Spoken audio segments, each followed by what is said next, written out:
नमस्कार दोस्तों, स्वागत है आपका soda machine expert YouTube channel में। अभी तक आपने अगर हमारे चैनल को सब्सक्राइब नहीं किया है तो सब्सक्राइब कर लीजिए और वीडियो को लाइक करना ना भूलिए। तो जो ये वीडियो होने वाली है किशोर राजपूत जी हैं, उनकी प्रॉब्लम को लेके है। तो इनकी प्रॉब्लम क्या है पहले तो ये देखते हैं। इनकी प्रॉब्लम क्या है कि पानी कितना ठंडा होना चाहिए। देखिए, ये क्वेश्चन एक बहुत अच्छा क्वेश्चन है। दरअसल सीज़न में बहुत से लोग ऐसे हैं जिनकी अगल बगल में मशीनें होती हैं, कंपटीशन होता है, और कंपटीशन में प्रॉब्लम कहाँ पे आती है कि जिसका पानी ज़्यादा चिल्ड होता है या फ्लेवर ज़्यादा चिल्ड होता है उसकी सेल ज़्यादा होती है। देखिए, जो सेल होती है, सेल तीन चीज़ों पे मेनली डिपेंड करती है। पहली चीज़ कितना चिल्ड है, दूसरा कितना उसका टेस्ट अच्छा है, और कितना उसका सोडा स्ट्रांग है, या ये कह लीजिए टेस्ट डिपेंड करता है सोडा पे भी। तो मतलब ये मेन दो चीज़ें, मतलब जितना अच्छा स्ट्रांग सोडा होगा उस पर, और प्लस साथ में कितना चिल्ड है, दो चीज़ों पे डिपेंड करता है। अब आप बात को समझिए। अब सोडा स्ट्रांग कब होगा? आप लोगों को ये मालूम ही है कि जो पानी है, पानी में गैस डिज़ोल्व तभी ज़्यादा होगी जब वो चिल्ड होगा। अगर वो चिल्ड नहीं है तो गैस डिज़ोल्व अच्छे से नहीं होगी। तो आप करिए क्या, पहली काम तो चिल्ड पे ध्यान दीजिए, यानी पानी को ठंडा करें। देखिए, जितना ठंडा पानी होगा उसमें CO2 उतना अच्छे डिज़ोल्व होगी, और जब अच्छे से डिज़ोल्व होगी तो उसका अच्छा रिजल्ट मिलेगा। अब वहीं पे आ जाते हैं फिर से, पानी कितना ठंडा होना चाहिए। अब यहाँ पे दो चीज़ें आती हैं आपकी। पहली चीज़ कि मशीन आपकी कौन सी है, मशीन आपकी शॉप मॉडल है या वैन मॉडल है।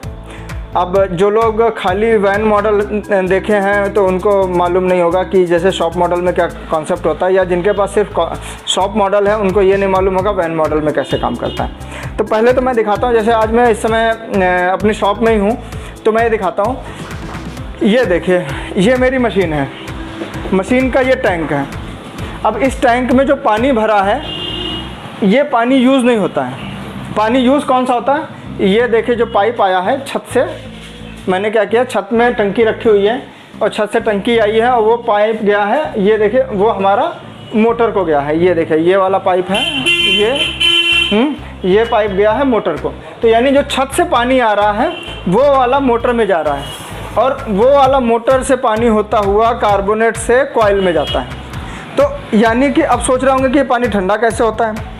पानी ठंडा होता है जो ये इस टैंक के अंदर जो पानी ठंडा भरा है, चिल्ड पानी है, उसकी वजह से कॉइल ठंडी होती है, और उस कॉइल की वजह से ही हमारा कॉइल के अंदर का जो सोडा होता है वो ठंडा हो जाता है, और फिर जा कर के वो ठंडा निकलता है।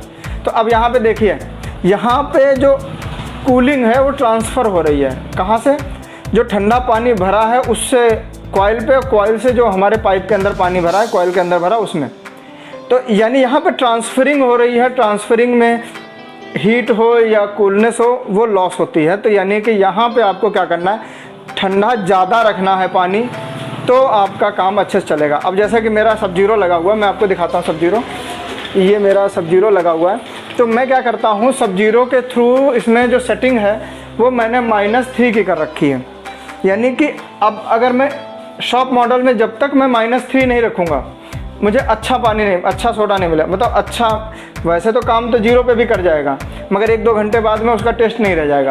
तो उसको मिनिमम -3 तक आप ले जाइए। -3 के केस में 4-5 घंटे से ज़्यादा समय तक वो अच्छा सोडा बना के देगा। ठीक है। तो अब यहीं पे बात आती है दूसरे नंबर पे वैन मॉडल की। अब वैन मॉडल में क्या होता है, ये जो टंकी वाला कॉन्सेप्ट होता है ये होता ही नहीं है। उसमें क्या होता है, उसमें डायरेक्टली जो टंकी, जो आपके मशीन के अंदर पानी भरा होता है वही पानी सोडा बन के निकलता है। अब जब डायरेक्ट आ रहा है वही पानी, तो उस केस में आपको क्या करना है, इतना ज़्यादा ठंडा करने की ज़रूरत नहीं है। उस केस में आप -1 या 0 भी कर लेते हैं तो भी वो अच्छा काम करेगा। तो यहीं पे यही बात समझने वाली है मेन, कि आपको कितना रखना है। अब जैसे मेनली, अब जैसे बहुत से लोग ऐसे हैं जो 2 घंटे 3 घंटे खाली काम करते हैं, तो उनके लिए तो कोई दिक्कत नहीं है। जैसे मान लीजिए जो लोग दोपहर बाद में शाम को 3-4 बजे मशीन लगाते हैं और शाम को 7-8 बजे तक, तो वो तो 0 या -1 भी कर लेंगे तो भी कोई दिक्कत नहीं। मगर वो लोग जो लोग सुबह लगाते हैं, शाम तक या रात तक मशीन चलाते हैं, तो उनके लिए -2 -3 ज़रूर वो भी कर लें। क्योंकि यहाँ पे क्या हो रहा है, यहाँ पे पीरियड बहुत लंबा है, टाइम पीरियड बहुत लंबा है। क्योंकि जैसे जैसे टाइम निकलता जाएगा उसकी ठंडक कम होती जाएगी, और जो मेन पीक टाइम होता है सेल का, जैसे कि शाम के समय जो पीक टाइम होता है, तो जब वो आएगा तब वो क्या करेगा, पानी उतना ठंडा होगा नहीं, फिर ये प्रॉब्लम करेगा। ठीक है, तो यहाँ पे मुझे लग रहा है आपको बात समझ में आ गई होगी। तो यानी कि मैं इसका कंक्लूजन यही बता दे रहा हूँ कि आपको करना क्या है, आपको जो मशीन मॉडल है, यानी सॉरी शॉप मॉडल है, शॉप मॉडल में आप मिनिमम आप -3 तक ले जाइए, मिनिमम कह लीजिए, या उसे कहिए मैक्सिमम टेम्परेचर पहुंचाना है। क्योंकि जब ठंडा करेंगे तो माइनस में जाएंगे तो उसे मिनिमम ही बोलेंगे। ठीक है, मिनिमम आप -3 तक ले जाइए। अगर आपका वैन मॉडल है और आप शाम को 2-3 घंटे काम चला रहे हैं तो 0-1 भी काम चल जाएगा। अगर आप पूरे दिन के लिए लगा रहे हैं तो -2 तक आप ज़रूर ले जाइए। ठीक है, तो मुझे लगता है इसमें चीज़ें आपको समझ में आ गई होंगी। तो ये चीज़ आपको इसमें समझ में आ गई होगी। किशोर राजपूत जी, आपको समझ में आ गया होगा। और अब आते हैं एक नई प्रॉब्लम की तरफ। ये हैं मोहसिन मंसूरी जी। ये क्या बोलते हैं कि मेरी मशीन का वॉल सिर्फ वाइब्रेट होता है और सोडा बहुत स्लो आता है। अब बात आती है कि सोडा स्लो क्यों आ रहा है। पहली बात देखिए, आप लोगों को ये तो मालूम ही होगा, जैसे कि आप लोग इसमें वीडियो में दिख ही रहा है कि रेगुलेटर लगा हुआ है।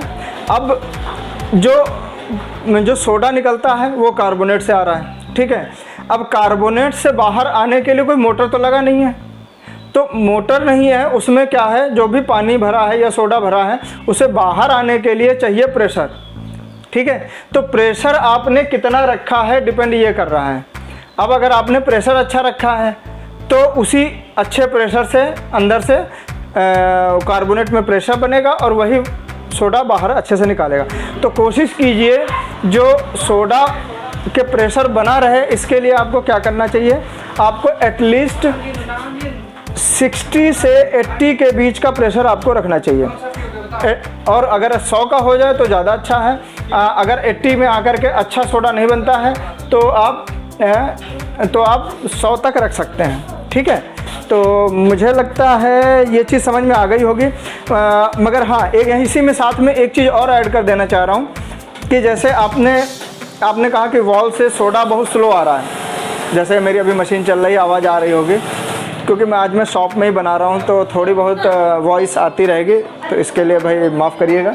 ठीक है, तो जैसे कि देखिए, जब आप हाँ, जो मैं ऐड करना चाह रहा था जो चीज़ वो ये कि सोडा के साथ में बहुत लोग ये भी कहते हैं कि सर फ्लेवर बहुत धीमे आ रहा है। तो फ्लेवर धीमे आने के पीछे रीज़न क्या? फ्लेवर धीमे आने के पीछे भी रीज़न यही है कि अगर आपने फ्लेवर वाले नॉब का प्रेशर कम रखा है, जैसे बहुत लोग 10 ही 15 रखे हैं, ठीक है, या टैंक में लीकेज है कहीं पे गैस का तो भी स्लो आएगा। ठीक है, तो आप लोग करिए क्या कि उसका टैंक के लीकेज को चेक करिए, अगर कहीं पे लीकेज है तो उसको सही करिए, उसके बाद में वो भी चीज़ें सही चलने लगेंगी। तो मुझे लगता है जो मैं समझाना चाह रहा था आप लोग समझ गए होंगे। तो इस वीडियो में इतना ही, फिर मिलेंगे अगली वीडियो में, तब तक के लिए गुड बाय।